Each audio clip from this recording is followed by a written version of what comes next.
Love from love, hope from hope, and peace from peace. I bring you an extraordinary happening in the Christian world. There's been a discovery that's been made decades ago by a man by the name of Ron Wyatt, and he tells the story of what happens when he finds dry blood on what he claimed was the Ark of the Covenant in a discovery in Jerusalem, underneath the place of the skull, uh, the place where the Lord was crucified. And I'm going to go into that story, but I just want to tell you that if I am who I am claiming to be, it is gospel truth that this story that you are about to hear actually is 100% gospel. And by the discernment of spirits, I can tell you that there is no guile in this story. And it's a very passionate one of science. And so I hope that you will keep your ears peeled. But basically, it was a discovery that he made in Israel, and he'll explain it in his own words. If you look under the name Ron Wyatt, Wyatt, he was an archaeologist for many years, and his archaeology discovered many things. So I hope that you enjoy this, and I'll be adding a few comments here and there. But the story is really one of utter amazement.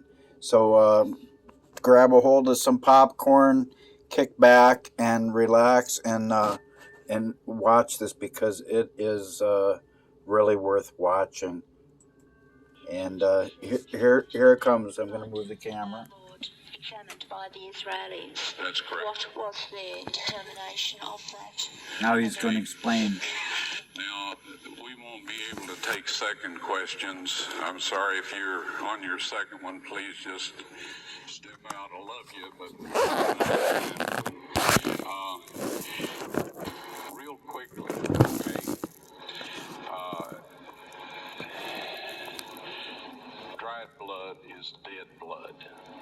Everybody knows that, all right? They can test the blood of the pharaohs, the mummies of the pharaohs, all right? There's certain things they can do.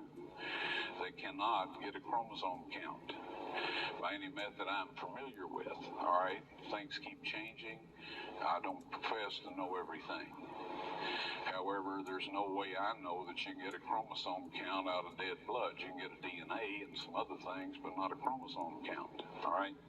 That's done by living white blood cells.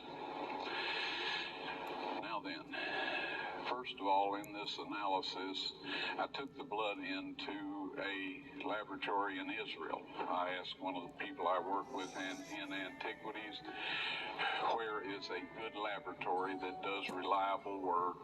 And they said such and such, and I took it. I just said, please examine this blood and tell me what you can tell me about it. All right? They said, well, look, we're going to reconstitute it. We're going to put it in normal saline and keep it at body temperature for 72 hours with... The science of what he's saying might be way above your head, my heads, but the punchline of the story is absolute truth. So I was back. They checked it out. I said, now, they said it's human blood. We can tell that. They did whatever tests they need to do.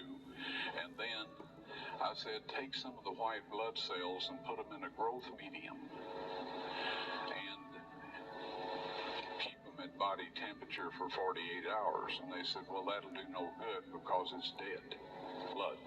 I said, would you please do that for me? And they said, okay. That's going against science, so but... anyway, I said, I want to be there when you take it out and examine it.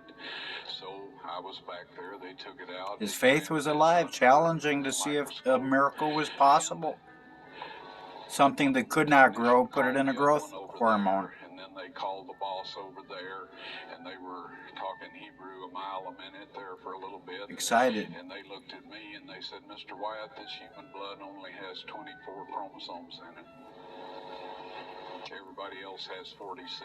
You see, 23 from your mother, 23 from your father. This is heavy. 22 autosomes from your mother, 22 autosomes from your father. You get an X from your mother, you may get an X or a Y from your father, all right?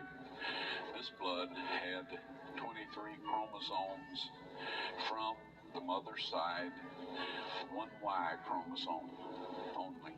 You see, the child could not have developed if they hadn't had the autosomes from the mother.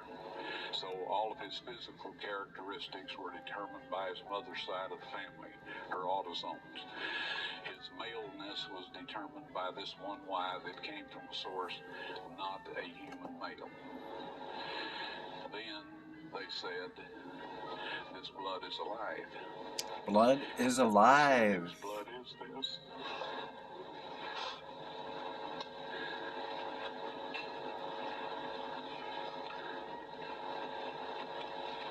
I said, it's the blood of your Messiah. That's touching. There's no, he's telling it the way it is. And I assure you, those men's lives have changed. And people, I'm just going to add a little bit more. And if you watch more on Ron Wyatt and this particular story, what you're going to hear is that he crawled into like a cave. And I'm going to try to explain this real briefly. He crawled into like a cave and he saw what he saw. And there was a crack that he discovered above on top of the hill where there was a post from 2,000 years ago where crosses used to be. And there had been an earthquake. And in this place where there was an earthquake, there was a split. And this crevice cracked down into this lower cave where he ended up crawling into. And he noticed that along the crack, there was blood that had been spilled down from above.